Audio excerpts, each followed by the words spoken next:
Assalamualaikum warahmatullahi wabarakatuh. Saya Mutia Fuji Hilna dengan NPM 1931060043. Yang mana di sini saya akan menjelaskan sedikit tentang employee motivation serta contoh kasus yang berkaitan dengan teori tersebut. Adapun yang pertama, saya akan menjelaskan tentang apa itu motivasi. Motivasi yaitu sebagai pendorong yang mengubah energi dalam diri seseorang ke dalam bentuk aktivitas nyata untuk mencapai tujuan tertentu. Dan di sini dalam suatu organisasi motivasi sangat diperlukan. Sebab seseorang yang tidak mempunyai motivasi dalam suatu organisasi, maka tidak akan mungkin seseorang tersebut bisa melakukan aktivitas di suatu organisasi. Hal ini merupakan pertanda bahwa sesuatu yang akan dikerjakan itu tidak menyentuh kebutuhannya. Dan di sini segala sesuatu yang menarik minat orang lain belum tentu bisa menarik bagi orang lain, selama sesuatu itu tidak bersentuhan dengan kebutuhannya. Adapun yang kedua, saya akan menjelaskan tentang macam-macam motivasi. Yang pertama yaitu motivasi intrinsik. Seperti yang diketahui, bahwasanya motivasi intrinsik itu adalah motif-motif yang menjadi aktif tanpa rangsangan dari luar. Karena dalam setiap diri individu sudah ada dorongan untuk melakukan sesuatu. Tujuan dari motivasi intrinsik ini yaitu inherent dengan situasi organisasi dan bertemu dengan kebutuhan dan tujuan dari para kadernya untuk menguasai nilai-nilai yang terkandung dalam organisasi tersebut. Adapun yang kedua yaitu motivasi ekstrinsik, yang mana motivasi ekstrinsik ini adalah kebalikan dari motivasi intrinsik. Motivasi ekstrinsik adalah motif-motif yang aktif karena adanya rangsangan dari luar. Dan di sini motivasi belajar dapat dikatakan sebagai ekstrinsik apabila para kader menempatkan tujuan belajarnya di luar faktor-faktor situasi belajar. Di sini para kader belajar dari organisasi karena hendak mencapai tujuan yang terletak di luar hal yang dipelajarinya. Adapun yang ketiga, saya akan menjelaskan tentang teori kebutuhan menurut McClellan. Yang pertama yaitu need for achievement atau yang dikenal dengan kebutuhan akan prestasi. Need for achievement ini merupakan dorongan untuk mengungguli, berprestasi sehubungan dengan seperangkat standar, bergulat untuk sukses, yang mana kebutuhan ini pada hierarki Maslow terletak antara kebutuhan akan penghargaan dan kebutuhan akan aktualisasi diri. Adapun yang kedua yaitu need for power atau dikenal dengan kebutuhan akan kekuasaan.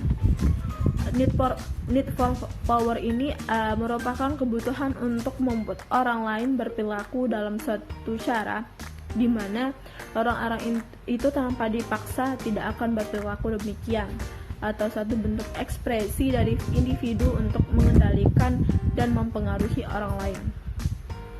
Di sini McClellan menyatakan bahwa kebutuhan akan kekuasaan sangat berhubungan dengan kebutuhan untuk mencapai suatu posisi kepemimpinan.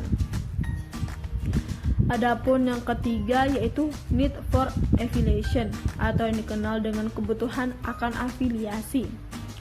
Need for affiliation ini merupakan hasrat untuk berhubungan antara pribadi yang ramah dan akrab. Di sini individu merefleksikan keinginan untuk mempunyai hubungan yang erat, kooperatif, dan penuh sikap persahabatan dengan pihak lain. Adapun yang keempat, saya akan menjelaskan tentang kasus yang terjadi di organisasi yang saya teliti, yang mana ada 4 permasalahan. Adapun permasalahan pertama yaitu masalah keuangan. Di dalam organisasi pastinya seorang kader dituntut untuk aktif dengan ruang lingkup organisasi kapanpun dan dimanapun. Padahal tidak semua kader itu bisa aktif setiap hari. Tentu ada masalah yang membuat ia tidak bisa aktif secara penuh, terutama masalah keuangan. Dan di sini keaktifan dan kehadiran itu pasti dan sudah pasti membutuhkan uang atau materi. Tidak semua kader memiliki keuangan yang sama. Ada yang mereka dari keluarga yang mampu, serta ada mereka yang berasal dari keluarga yang kurang mampu, bahkan ada yang jauh dari kata cukup. Tentunya kadar yang memiliki materi yang jauh dari kata cukup pasti akan bekerja untuk memenuhi kebutuhan sehari-harinya agar mendapatkan uang. Di sini permasalahannya, suatu organisasi tersebut kurang memfokuskan lensa pikirannya terhadap permasalahan individu yang fundamental tersebut. Jika organisasi memahami soal itu, pasti mereka akan mengerti. Ada permasalahan yang kedua, yaitu masalah waktu individu, di mana di dalam organisasi sudah pasti sangat mementingkan waktu yang tepat atau yang kita kenal dengan on time pada setiap agenda dan acara yang diadakan.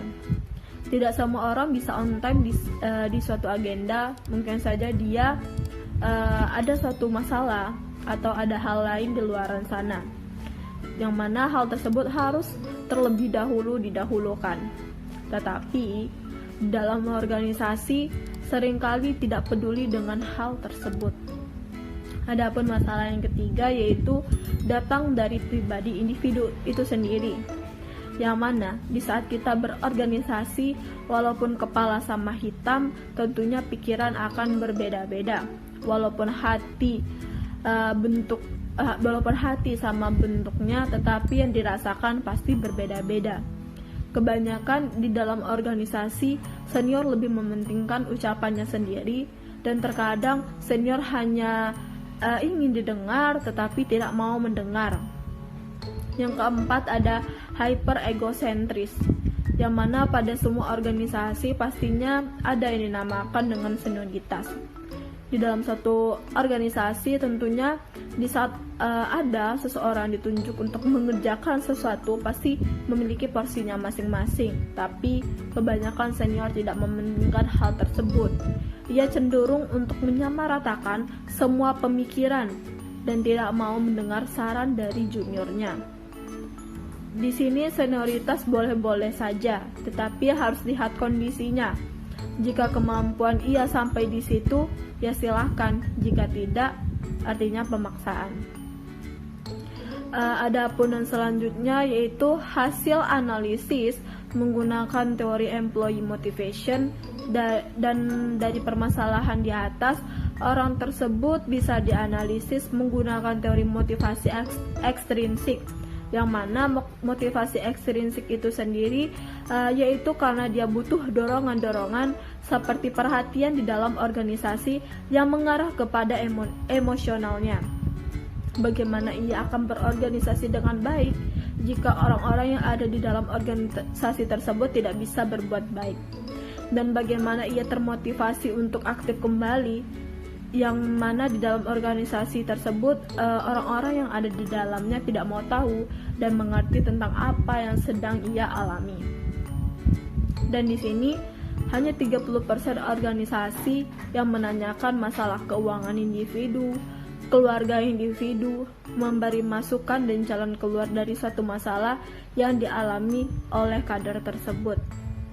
Dan kader ini termasuk ke dalam need afiliasi, yang mana seperti yang sudah dijelaskan di atas, bahwasanya need afiliasi tersebut yaitu hasrat untuk berhubungan antar pribadi yang ramah dan akrab.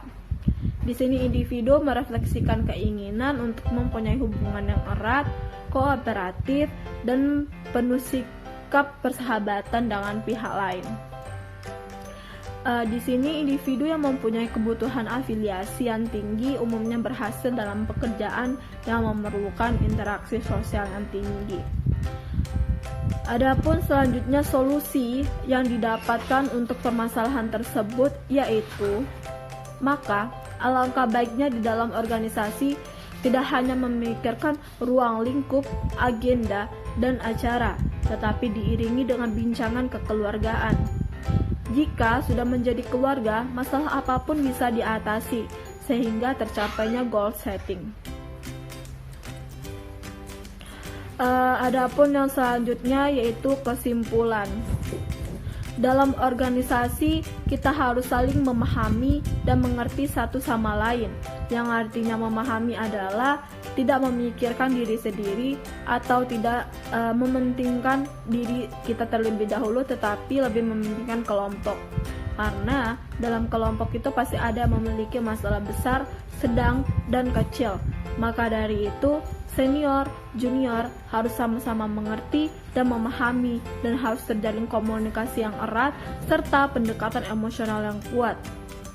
Bagaimana kita tahu dengan masalah orang lain di dalam organisasi? Jika kita hanya memikirkan kesuksesan dalam berorganisasi, tidak memperhatikan proses apa yang ia lalui sehingga ia bisa berorganisasi. Dan agar goals tersebut tercapai, maka seseorang harus mempunyai motivasi yang kuat sehingga terciptanya kebutuhan-kebutuhan yang ada.